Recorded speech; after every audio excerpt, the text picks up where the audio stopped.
तो आज हम लोग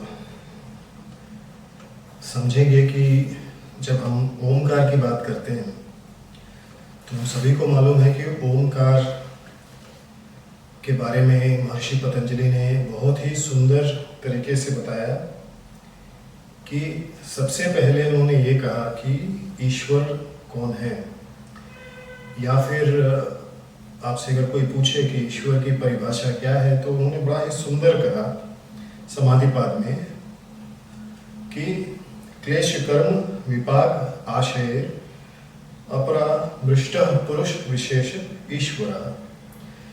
तो ईश्वर वह परम पुरुष परमेश्वर या पुरुषों में विशेष ईश्वर। इससे अर्थ ये भी है कि हम ईश्वर के अंश हैं, वह परम पुरुष परमेश्वर और उसी पुरुष के हम अंश हैं, तो इसलिए हम सभी पुरुष हैं। और हम सभी पुरुषों में भी जो विशेष पुरुष है वह ईश्वर है। और वह क्यों ईश्वर है? क्योंकि उसके अंदर कोई भी क्लेश नहीं है। तो ईश्वर क्लेशों से मुक्त है, यानी कि इन क्लेशों के से धर्म अधर्म अर्थात शुभ अशुभ और इनसे मिश्रित ये तीनों प्रकार के कर्म जो उत्पन्न होते हैं, क्लेशों के द्वारा ही कर्म उत्पन्न होते हैं। तो क्लेश जब है आपके अंदर तभी आपके अंदर धर्म अधर्म शुभ अशुभ की वृत्तियां जागृत होती हैं, उसी के अनुसार आप कर्म करते हैं, जो भी कर्म करते हैं। तो ईश्वर कौन है? ईश्वर क्लेशों से मुक्त है, और क्योंकि जब वह क्लेशों से मुक्त है तो धर्म अधर्म पाप और पुण्य और उससे उत्पन्न होने वाले कर्मों से भी मुक्त है, यानी कि सभी कर्मों से मुक्त है। अब जब वह सभी कर्मों से मुक्त है तो उन कर्मों के फल से भी मुक्त है, क्योंकि कर्म कर ही नहीं रहा है तो फल का भी उस पर कोई असर नहीं होगा।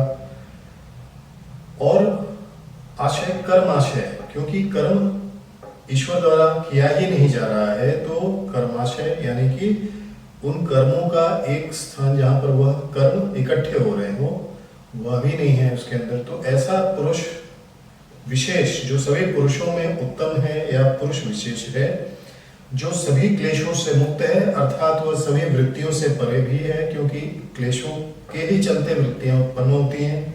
क्लेशों के चलते धर्म अधर्म पाप पुण्य युक्त कर्म करने के लिए प्रेरित होता है मनुष्य, और उसके चलते वह कर्म करता है। तो पुरुष विशेष जो है वह क्लेशों से मुक्त है, कर्म से मुक्त है, कर्म के फलों से मुक्त है, और कर्म के जो कर्मों का इकट्ठा होने का कर्माशय है उससे मुक्त है। ऐसा पुरुष जो सभी क्लेशों से मुक्त है, सभी कर्मों से मुक्त है, उसके विपाकों से मुक्त है और उसके कर्माशयों से मुक्त है, ऐसा पुरुष विशेष जो है ईश्वर कहलाता है। अब याद रखिए कि ऐसा अगर वह ईश्वर है, उसका यह एक कह सकते हैं कि उसका यह गुण है, तो वो यही चाहेगा कि उसके जो बच्चे हैं यानी कि हम भी वैसे ही हों। इसलिए ईश्वर जो है जैसा है वैसा ही आगे भी बढ़ने की इच्छा मतलब हमारे अंदर उत्पन्न करता है कि हम भी क्लेशों से मुक्त हों, कर्मों से मुक्त हों, कर्माशयों से मुक्त हों। हम इसीलिए सनातन में बहुत ही सुंदर तरीके से कहा गया कि ईश्वर जो है वह आपको अपने अनुरूप बनाने की पूरी छूट देता है। आप सनातन अगर उस मार्ग पर चलते हैं तो आप आज साधारण मनुष्य हैं, लेकिन ईश्वरत्व तक पहुंच सकते हैं आप। तो ईश्वर अब हमारे समझ में आ गया। अब ईश्वर के समझने के बाद कि ईश्वर का स्वरूप क्या है, इस चीज को समझने के बाद हम आगे देखेंगे कि आगे वह उसका स्वरूप जब हमें समझ में आ गया है तो अब आगे क्या।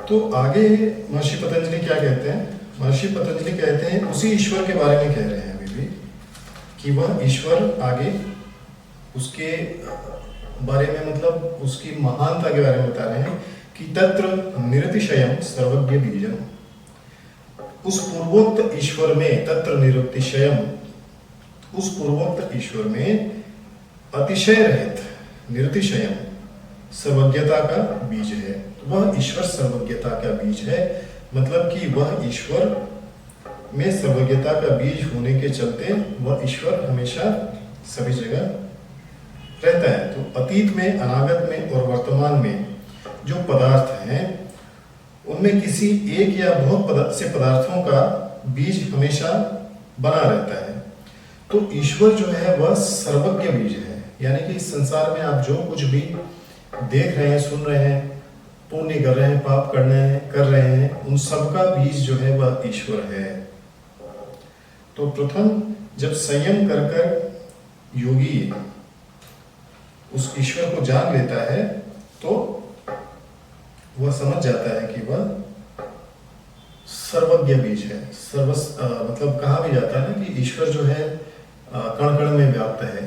तो इस संसार में जो कुछ भी आप देख रहे हैं, जो कुछ भी आप समझ रहे हैं, जो कुछ भी आप अनुभव कर रहे हैं अपने कर्मों के अनुसार, वह सब कुछ ईश्वर की ही शक्तियां हैं। लेकिन क्योंकि हम भ्रम में जी रहे हैं, हमें कुछ भी याद नहीं है या अविद्या के चलते हम क्लेशों से युक्त हैं, इसलिए इन चीजों को भूल जा रहे हैं। तो आगे महर्षि पतंजलि कहते हैं, पूर्वे शाम अभी गुरु काले नावच्छेदात। तो पूर्व में उत्पन्न ब्रह्मादि यानी कि बाकी और सभी देवी देवताओं का भी वह ईश्वर गुरु है या उपदेष्टा है, क्योंकि वह काल से परिमित नहीं है। तो वह ईश्वर जो सभी क्लेशों से मुक्त है, कर्माशयों से मुक्त है, जो सभी बीजों का बीज है, वह ईश्वर पूर्व में उत्पन्न हुए ब्रह्मादि, ब्रह्मा विष्णु महेश सभी ईश्वरीय शक्तियों से भी परे है और वह उससे भी पुरातन है, उससे भी पुराना है, यानी कि वह उनका भी बीज है। अब हमें यह समझना है कि अगर वह ईश्वर इतना विशाल है और इतना हम समझ सकते हैं कि जब इस तरह की बात कर रहे हैं हम, तो वह ईश्वर है कौन, इसको हमें समझना पड़ेगा। क्योंकि मैंने एक छोटा सा वीडियो पहले ही बनाया है, तो उसको आपने देखा होगा, लेकिन हमें इस वीडियो की आवश्यकता इसलिए पड़ी ताकि आप उस चीज को और अच्छे से समझ सकें। क्योंकि लोगों में भ्रांतियां भी हैं कि ईश्वर क्या है या ईश्वर है भी कि नहीं है। कई लोग लड़ पड़ते हैं कि ईश्वर प्रणिधान नाम की कोई चीज ही नहीं होती है। लेकिन ईश्वर प्रणिधान, जब तक आप अपने आप को पूरी तरह से समर्पित नहीं करते, उस ईश्वर को अपना अहंकार पूरी तरह से समाप्त नहीं करते, तब तक आप योग में आगे बढ़ ही नहीं सकते। तो अगला जो सूत्र कहा है महर्षि पतंजलि ने, वह है तस्य वाचकः प्रणवः। उस ईश्वर का बोधक वाचक शब्द जो है वह है ओम। तो मैंने आपने मेरे पुराने वीडियोस में भी देखा होगा कि वाचक ओम है और वाच्य जो है वह कौन है। तो आज हम उस पर थोड़ा और ज्यादा डिटेल में समझेंगे कि उस ईश्वर का बोधक यानी कि वाचक शब्द जो है, उसका नाम जो है वह ओमकार है। तो उस ईश्वर का बोधक शब्द ओमकार है। अब यहां से हमें थोड़ा सा और चीजों को समझना है।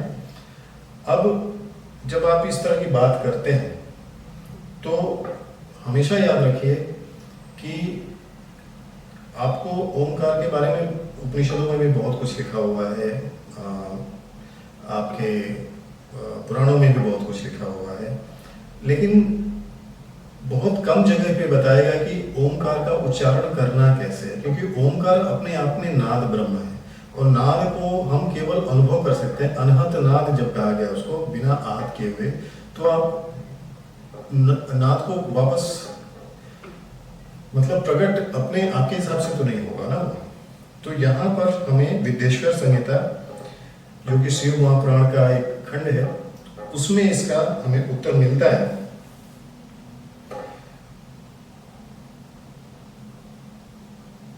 वहां पर प्रभु कहते हैं, भगवान शिव कहते हैं, हे पुत्रों, अब इनकी बात पुत्रों से हो रही है, यानी कि ब्रह्मा और विष्णु से हो रही है। हे पुत्रों, मेरे ध्यान से शून्य होने के कारण तुम दोनों में मूर्ता आ गई। कह रहे हैं कि तुम दोनों मेरे ध्यान से शून्य हो गए, यानी कि तुम मेरा ध्यान नहीं कर रहे हो, इसलिए मेरा ज्ञान रहने पर महेश के समान अभिमान और स्वरूप नहीं रहता। इसलिए मेरे ज्ञान की सिद्धि के लिए मेरे ओमकार नामक मंत्र का तुम दोनों जप करो। यह अभिमान को दूर करने वाला है। यह है 14वां और 15वां मंत्र। तो 14वां 14th and 15th mantra says that if you want to get the knowledge, अगर आप ज्ञान प्राप्त करना चाहते हैं और ज्ञान में सिद्धि प्राप्त करना चाहते हैं तो you will have to do the sadhana of Omkar. Omkar की साधना के बारे में कहा है। यही सेम चीज भागवत में भी कहा। भागवत में भगवान विष्णु ने कहा है साफ साफ कि आप पहले प्राणायाम करें, यानी कि पूरक, कुंभक, रेचक, फिर उसके बाद फिर उसी का रिवर्स रेचक, कुंभक और पूरक करें। इस तरह से बहुत लंबे समय तक अगर आप करते हैं तो आपके अंदर जो ओमकार विद्यमान है पहले से, ओमकार को प्रकट होने के लिए हमें वह मतलब मीडियम देना जरूरी है, वह साधना देनी जरूरी है। ओमकार तो अंदर ही है, तो मूलाधार में जो ओमकार विद्यमान है, जब आप इस तरह से प्राणायाम करेंगे तो वह ओमकार घंटा नाद के अनुसार, जिस तरह से घंटा बजता है उस तरीके से हृदय को विच्छिन्न करता हुआ आपके कमल में, यानी कि आपका जो हृदय कमल है वहां पर स्थापित हो जाएगा। और इस भावना के साथ आप प्राणायाम अगर करते हैं तो 1 महीने के अंदर आप अपने आपको देखेंगे कि आप प्राणों को पूरी तरह से कंट्रोल कर पाते हैं। तो वहां पर भी भगवान विष्णु ने ये नहीं कहा कि ओमकार को जपना कैसे है या उसका उच्चारण कैसे करना है। वहां पर उन्होंने बेसिकली जो बात की है वह बात की है केवल और केवल प्राणायाम को किस तरह से करना है। तो यहाँ पर भगवान शिव भी वही कह रहे हैं कि उपादिशम निजम मंत्रम ओंकारम प्रमंगलम ओंकारो मुखाब्जज्ञे प्रथम मत प्रबोधकः। भगवान शिव कहते हैं कि पूर्व काल में मैंने अपने स्वरूप भूत मंत्र का उपदेश किया है। अब वह पूर्व काल कितना पुराना काल है हमें नहीं पता, बहुत ही पुराना काल है। So lord Shiva says that in the past I have revealed my true form in the form of Omkar. तो कहते हैं कि अपने स्वरूप भूत मंत्र का, so his what he says that I have revealed my true form and the or the representation of that true form in the form of Omkar. So he says very clearly, पूर्व काल में अपने स्वरूप भूत का मंत्र का उपदेश किया है जो ओमकार रूप में प्रसिद्ध है। So that form is famous with the name of Omkar. आप अगर महर्षि पतंजलि की बात करते हैं तो वो भी यही कह रहे हैं कि सर्वज्ञ बीज है, सभी गुरुओं का गुरु है, पुरातन है, क्लेशों कर्मों से भिन्न है और उससे अलग है। और वह बोधक किसका है? ईश्वर का बोधक जो है वह ओमकार है। तो यहाँ पर भगवान शिव कहते हैं कि ओमकार के रूप में प्रसिद्ध है, वह मंगलकारी मंत्र है। सबसे पहले मेरे मुख से ओमकार प्रकट हुआ। तो भगवान कहते हैं कि मेरे मुख से ओमकार प्रकट हुआ जो मेरे स्वरूप का बोध कराने वाला है। तो भगवान शिव क्या कहते हैं कि मेरे मुख से ओमकार का प्रकट होना जो मेरे स्वरूप का बोध कराता है। तो जो मेरे स्वरूप का बोध कराता है वह प्रणव है, ओमकार, और जिसके मुख से निकल रहा है वह भगवान शिव है। तो भगवान शिव क्या कहते हैं? वाचको अयमहं वाच्यो मंत्रोऽयं हि मदात्मकः तदन अनुस्मरणं नित्यं मम अनुस्मरणं भवेत्। तो भगवान कहते हैं ओमकार वाचक है, ओमकार वाचक है मेरा, ओमकार बोधक है मेरा। आप चाहें तो आप स्वयं अपने आप को अहम ब्रह्मास्मि उस लेवल पे हैं, तो ओमकार वाचक है आपका, आपका बोधक है उस परम पिता परमेश्वर का, और वाच्य जो है वह मैं हूं, यानी कि भगवान शिव है। यह मंत्र मेरा स्वरूप ही है। प्रतिदिन ओमकार का निरंतर स्मरण करने से ही मेरा सदा स्मरण होता रहता है। तो भगवान शिव क्या कहते हैं कि अगर आप निरंतर ओमकार का स्मरण करते हैं या उसका जाप करते हैं, उस पर ध्यान लगाते हैं, तो आप एक तरह से ओमकार पर नहीं, क्योंकि ओमकार तो बोधक है उस परमात्मा का, आप शिव जी पर ही ध्यान लगाते हैं। तो यहाँ पर हम समझ में आता है हमारे कि महर्षि पतंजलि, क्योंकि हम महर्षि पतंजलि का केवल एक भाग ही देख रहे हैं जो कि उन्होंने योग सूत्र में बताया है, लेकिन अगर आप महर्षि पतंजलि का दूसरा कार्य देखेंगे जो ज्ञानम नामक महाग्रंथ है, तमिल में जो लिखा हुआ है, वहां पर वो साफ कहते हैं कि आपको साधना में अगर सफलता चाहिए तो आपको प्राणों को कंट्रोल में करना पड़ेगा। प्राणों का आपका आयाम होना चाहिए, उन पर पूरी तरह से निग्रह होना चाहिए और कुंडली की जागृत ही होनी चाहिए। कुंडली जागृत होने के बाद जब तक आप शिव के साथ आपका सायुज्य नहीं हो जाता तब तक आप समाधिष्ठ नहीं हो सकते।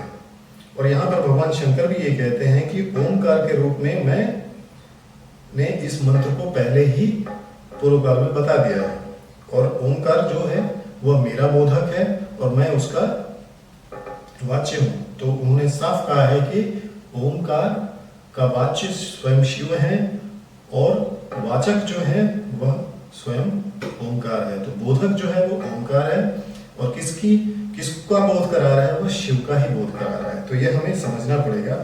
फिर उसके बाद भगवान शिव कहते हैं कि ओमकार का स्वरूप क्या है। अब यह स्वरूप बिना समझे अगर हम साधना को करते हैं, यानी कि आप केवल ओमकार कहीं पर पढ़ के आपने कुछ भी अपने तरीके से कराना शुरू कर दिया और आपने ओमकार के सच्चे स्वरूप को नहीं समझा तो भी आपकी साधना सही नहीं है। तो पहले मेरे उत्तरवर्ती मुख से अकार, तो प्रभु के उत्तरमुखी मुख से अकार, पश्चिम से उकार, दक्षिण से मकार, पूर्ववर्ती मुख से बिंदु और मध्यवर्ती मुख से नाद उत्पन्न हुआ है। तो ओमकार अ उ म बिंदु, तो यह शब्द हुआ, लेकिन उस शब्द के अंदर जो नाद है जिसे हम अनुभव भी करना चाहते हैं, अनंत नाद जो है वह भी बहुत आवश्यक है। तो ओमकार अपने आप में एक नाद है और वह ऐसा नाद है जो बोधक है उस परम शिव का, सदाशिव का। तो इस प्रकार 5 अवयवों से युक्त होकर ओमकार का विस्तार हुआ है। तो 5 अलग अलग चीजों को, अलग अलग शब्दों को मिलाकर ओमकार का विस्तार हुआ है। तो आपको अ भी बहुत अच्छे से आना चाहिए ताकि आप प्रभु के उत्तर मुख की साधना करें। फिर उसके बाद ऊ भी बहुत अच्छे से आना चाहिए ताकि आप प्रभु के पश्चिम मुख की साधना कर पाए। दक्षिण मुख की अगर आप साधना कर रहे हैं तो मकार की साधना अच्छी होनी चाहिए। पूर्व मुख की साधना करने के लिए बिंदु की भी साधना होनी चाहिए और मध्यवर्ती मुख के लिए वह नाद भी आपको समझ में आना चाहिए। तो अ उ म अगर आप बिंदु लगाकर आप साधना करते हैं और नाद को अनुभव करते हैं तो आप शिव स्वरूप हो जाते हैं, जो उन्होंने शिव संहिता में कहा है कि अगर आप रुद्राक्ष विवर पे साधना करते हैं तो आप स्वयं शिव स्वरूप हो जाते हैं। इन सभी अवयवों से एकाकार होकर वह प्रणव नामक एक अक्षर हो गया। मतलब इन सभी अलग अलग शब्दों को मिला दिया जाए तो वह एक रूप में ओमकार का स्वरूप हो गया। यह नाम रूपात्मक सारा जगत तथा वेद वर्णित स्त्री पुरुष रूप दोनों ही कुल इस प्रणव मंत्र से व्याप्त है। यह मंत्र शिव और शक्ति दोनों का बोधक है। तो ओमकार जो शब्द है वह शिव और शक्ति दोनों का बोधक है। अगर आप शैव साधक हैं तो भी आपके लिए ओमकार ही है और अगर शाक्त साधक हैं तो भी आपके लिए ओमकार है। इस प्रणव से पंचाक्षर मंत्र की उत्पत्ति हुई। तो हमें यह समझना है कि प्रणव जो है, ओमकार जो है, जो शब्द ब्रह्म है, नाद ब्रह्म है, सभी मंत्रों का अधिष्ठाता है, क्योंकि प्रणव मंत्र से ही पंचाक्षर शिव पंचाक्षरी मंत्र ओम नमः शिवाय की उत्पत्ति हुई, जो मेरे सकल स्वरूप का बोधक है। तो ओमकार मेरे निर्गुण स्वरूप का बोधक है और सकल स्वरूप का जो बोधक है वह शिव पंचाक्षरी मंत्र है। इस पंचाक्षर मंत्र से मातृका वर्ण प्रकट हुए हैं जो 5 भेद वाले हैं। तो 5 मातृकाएं हैं जो 5 भेद वाली हैं। उसी से शिव मंत्र तथा 4 मुखों से त्रिपदा गायत्री का प्राकट्य हुआ। उस गायत्री से संपूर्ण वेद प्रकट हुए और उन वेदों से समस्त मंत्र, करोड़ों मंत्र निकले हैं। उन मंत्रों से भिन्न भिन्न कार्यों की सिद्धि होती है, परंतु इस प्रणव तथा पंचाक्षर से संपूर्ण मनोरथ की पूर्ति हो जाती है। यानी कि अगर आप ओमकार की साधना करते हैं तो आपके सारे मनोरथ पूरे हो जाएंगे। अगर आप शिव पंचाक्षर करते हैं तो भी सारे मनोरथ पूरे हो जाएंगे, क्योंकि सदाशिव जो है, सदाशिव ने ही ब्रह्मा विष्णु महेश को जन्म दिया और ब्रह्मा विष्णु महेश को भी आप कंबाइन करेंगे, इंडिविजुअली भी आप ब्रह्मा विष्णु और महेश को पूजेंगे तो भी ओमकार है और तीनों को मिला देते हैं तो भी ओमकार है। तो ओमकार को अगर आप ठीक से समझ सके तो ओमकार की साधना बहुत जरूरी है। अब आते हैं ओमकार की साधना पर। देखिए, संसार में बहुत सारे स्कूल्स हैं, बहुत सारे लोग सिखाने वाले हैं, बहुत सारे लोग आपको सही रास्ता भी बताएंगे, बहुत सारे लोग आपको कंफ्यूज भी करेंगे। बहुत सारे लोग, देखिए संस्कृत एक ऐसा महामार्ग है, मैं तो ये नहीं कहूँगा कि यह एक भाषा है, यह एक बहुत बड़ा मार्ग है, देवताओं की वाणी है। तो संस्कृत एक कोडेड लैंग्वेज है। संस्कृत भाषा में जो भी चीज़ें कोडेड लैंग्वेज होती हैं, तो आप किसी एक मंत्र, किसी एक श्लोक या मंत्र को उठाकर आप बोले कि ऐसा ही है, तो गलत है। क्योंकि हो सकता है कि उसके पिछले पहले के 2-4 लाइन जो आपने पढ़े हैं उससे उसका कुछ ना कुछ रिलेशनशिप हो। तो इसलिए ये समझ लीजिए कि संस्कृत में आपको जब तक कोई प्रकांड पंडित आके ना समझाए तब तक आप नहीं कह सकते हैं unless until आपने पढ़ाई की हो। और यहाँ वहाँ से एक 2 मंत्रों को चुरा करके या यहाँ से कुछ कॉपी पेस्ट करके लोगों को सिखाना और उनको भ्रमित करना, ये सही नहीं है। अब आते हैं कि ओमकार का सही रूप से ओमकार की साधना कैसे होनी चाहिए। तो देखिए, ओमकार क्योंकि नाद है, और नाद जो है वह भी शिव जी से ही प्रकट हुआ है, और शिव जी से ही इस नाद से सप्तस्वर 12 जो स्वर हैं वह प्रकट हुए हैं, चाहे वो शुद्ध स्वर हो चाहे कोमल स्वर हो। अब यहाँ पर यह है कि आप जितना ही शुद्ध स्वरों से नीचे की तरफ जाते हैं, स्वरों को नीचे की तरफ लगाते हैं, उतना ज़्यादा आप और ज़्यादा उन स्वरों को ठीक से अनुभव कर पाते हैं। तो यहाँ पर यह ज़रूरी है कि आप इस नाद को अगर अनुभव करना चाहते हैं तो पहली बात तो यह है कि आपको प्राणायाम करना पड़ेगा, नाड़ी शुद्धि प्राणायाम, जिसको भागवत में जो अभी मैंने थोड़ी देर पहले बताया, तो एक तरह से नाड़ी शुद्धि प्राणायाम है। अब नाड़ी शुद्धि अगर आप करते हैं तो आपकी चित्त की शुद्धि हो जाती है, सभी क्लेशों से मुक्त हो जाते हैं, आप शांत हो जाते हैं। तो नाड़ी शुद्धि प्राणायाम को आपको करना है। नाड़ी शुद्धि प्राणायाम आप जितना ज़्यादा करेंगे वह नाद अपने आप अपने अंदर होने लगेगा। साधारण मनुष्य में हो चाहे कोई भी हो, वह नाद आपको नहीं सिखा सकता। नाद तो स्वयं ही प्रकट होने वाली चीज़ है। दूसरी बात यह है कि अगर आप साधना ओमकार की सही तरीके से कर रहे हैं तो पहली बात है कि वह ओमकार की साधना अ उ म, फिर उसके बाद उसमें जो बिंदु है और उसमें जो नाद है, इन चारों चीज़ों का बराबर तालमेल होना चाहिए। उसके लिए आपको लय योग यानी कि भगवान शंकर का जो मतलब संगीत वाला जो पार्ट है उसको आपको समझना पड़ेगा, क्योंकि नाद है, शब्द है, और शब्द ब्रह्म है, तो शब्द को आपको लय के साथ लेके चलना पड़ेगा, क्योंकि लय और ताल के बिना संसार में कुछ नहीं होगा। तो आपको हमेशा ध्यान रखना है कि वह एक पर्टिकुलर तरीके से किया जाता है। हमने भी कराया है और जिनको भी कराया है उन्होंने उस अनुभव को किया है आगे, और बहुत ही अच्छा रिजल्ट मिला है। तो आप अगर नाद को सही तरीके से सीखना चाहते हैं तो आप मेरे चक्र मेडिटेशन वर्कशॉप में आ सकते हैं, हायर मेडिटेशन वर्कशॉप्स में भी आ सकते हैं। वहाँ पर मैं आपको करेक्ट आपके स्केल के हिसाब से, आपका जो पिच है उस हिसाब से आपको आपका स्केल और फिर आपके लिए जो सबसे सही पिच होगा उस पे आपको ओमकार की साधना कराऊंगा। अब जब उस पे आप पकड़ लेंगे तो आप अनुभव भी कर पाएंगे, वाइब्रेशंस भी फील कर पाएंगे, क्योंकि ओमकार की साधना करने के लिए आपका गला खरच का गला होना चाहिए। तो जो लोग म्यूजिक समझते हैं, वो जो लय समझते हैं, नाद समझते हैं, वो समझते होंगे कि खरच क्या होता है। तो इस तरीके से आप साधना हमसे भी सीख सकते हैं। और अगर कोई कहीं और भी सीख रहा है तो देखिए कि जो आपको सिखा रहा है वह खरच के बारे में कितना जानता है और खरच से लेके जा रहा है या नहीं जा रहा है। क्योंकि बिना खरच पे लेके गए आप नाद अनुभव तो छोड़िए, दूर की बात है, आप एक मैकेनिकल वे में चैंटिंग कर रहे होंगे। और एक चीज ध्यान रखिए, भगवान शिव ने कलयुग के शुरुआत में ही, अभी हमने पढ़ा ओमकार, ओम नमः शिवाय और गायत्री मंत्र, बहुत सिंपल वे में। कलयुग की शुरुआत में भगवान शंकर ने 7 करोड़ मंत्रों को कीलित कर दिया। क्यों कर दिया? क्योंकि उनको पता था कि इस संसार में, इस युग में ऐसे ऐसे लोग आएंगे जो अर्थ का अनर्थ करते ही रहेंगे। तो इसलिए उन मंत्रों का असर ही समाप्त हो गया।